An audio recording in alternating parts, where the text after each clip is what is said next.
Today, we'll be exploring some of the most exclusive restaurants in Tokyo. These places are so popular, right, that you have to book weeks or months in advance just to get a table. So welcome back to the channel, guys. We shall see if all these restaurants are really worth the hype. First stop, as friends who might be very familiar with Japanese cuisine, we're at this high-end omakase sushi. Let's wait while the chef is preparing food for us. And we always start with a soup in Japanese culture. This is a uni-based soup. The sea urchin inside is super rich, it's creamy, it's very fresh from the sea. Then follow with some fresh prawns, topped with a crab meat. The sweetness is insane. For friends who haven't tried omakase, it actually means, right, that I will leave my food to the chef. Thus, there's actually no menu to choose from at all. We leave everything that we eat to the chef to let them prepare everything based on whatever the freshest ingredient is there on the day. So the next dish is this lightly seared tuna sashimi with fish flakes dancing on top of it. I don't really get a choice, so as I mentioned earlier, whatever the chef serves, you eat it. But of course, looking at what the chef is preparing is an entertainment because after all, it's part of the experience. Japanese cuisine is all about the presentation, the experience, the environment. Watching how the chef has prepared every dish together is really part of the dish itself. Like this fried tuna meat, it's also very crispy on the outside and soft and juicy on the inside. But you can always get some premium sake to spice up the whole dish experience. So let's go for it, and cheers to all my audience. Let's keep going with the dining, and looking at what the chef prepared is pretty enticing because you can't really tell what he's cooking, so there's always some element of surprise to whatever you are being served. But you can always get some hint when you're looking at the ingredients. And this is one of the dishes that actually wowed me. We have got fried baby squid, a really tiny one, with rice.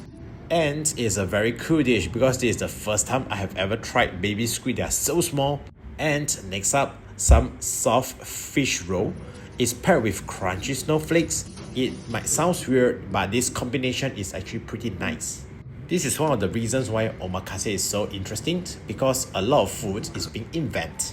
Next, let's wash everything down with some high-end Japanese tea before we start the sushi sessions. Right now, let's check out all these ingredients that's available here. All this will be pressed into sushi, and you can tell all this ingredient is gonna be good based on the color and the reflection that they are giving away.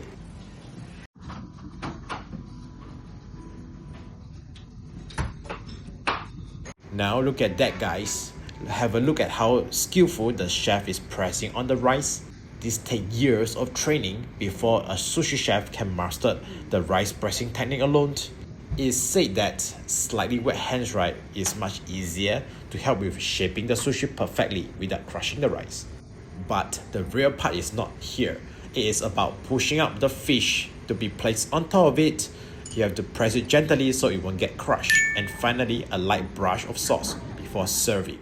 Do you know, right, that back in the olden days, sushi is not actually invented by the Japanese? Yes, it's pretty shocking. Sushi is like the face of Japan, but it's not invented by them. It's actually a dish back in Southeast Asia where it's very popular. People eat rice with vinegar and of course, some fish with it. But it started to spread to Japan. And you know, Japanese, they like to take things to the extreme.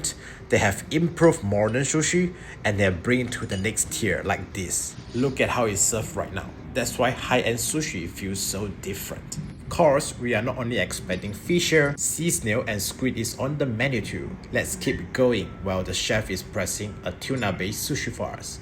Personally, I would actually love sushi more than just plain sashimi. It's because, right, the rice balance up everything. Since some raw fish can be too fatty or fishy alone, sushi actually makes the flavor more smooth and more complete.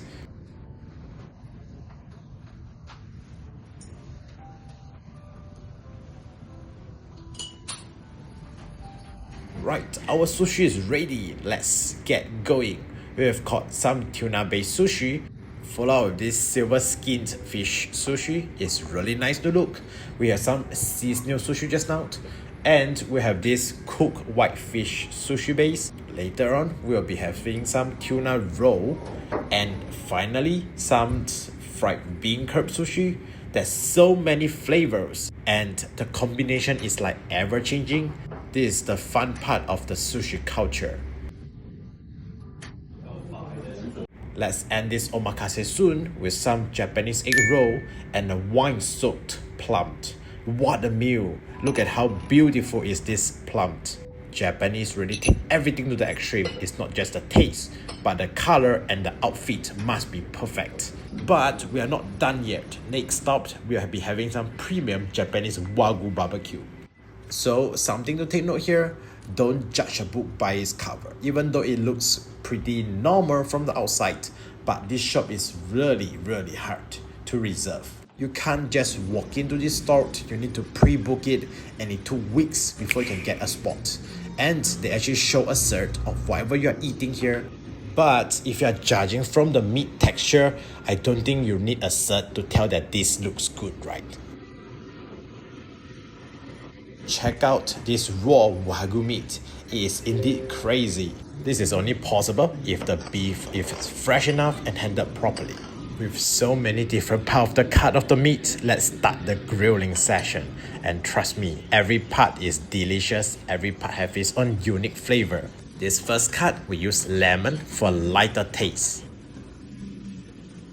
Next up, we'll be having some beef tongue and it's surprisingly tender despite having almost no fat. So, why is Wagyu so famous? It's because of its intramuscular fat. If you look at the color, you'll realize right that all the fat is marbled through the meat. It doesn't sit just on the outside of the meat. Thus, that's why there's this buttery texture that people love about this beef. Look at how the chef is grilling. They also like to do some light performance to make the cooking process part of the entertainment. The beef are all sliced in super thin, so they cook incredibly fast. Everything like probably under a minute or so. And the pace is perfect too. You grill, you eat, and you chat at the same time.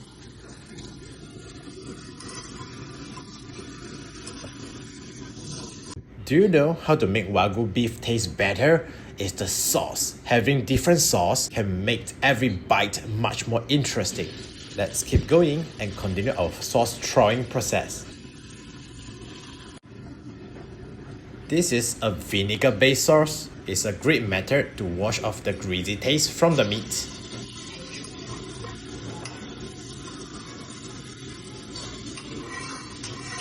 Let's keep going. We'll be trying more dipping sauce. This is an oil-based one with lots of chopped green onions. And there's also the one that I love the most, the egg yolk based sauce. They use raw egg yolk as a base with some soy sauce. The creamy yolk make the whole meat bite so satisfying. Let's finish up the meal. In comparison to the lots of sashimi fish omakase that we had just now versus this exclusive Wagyu grilled, choose your favorite. Comment down below and let us know your thoughts. Don't forget to subscribe to the channel for more food and travel vibes.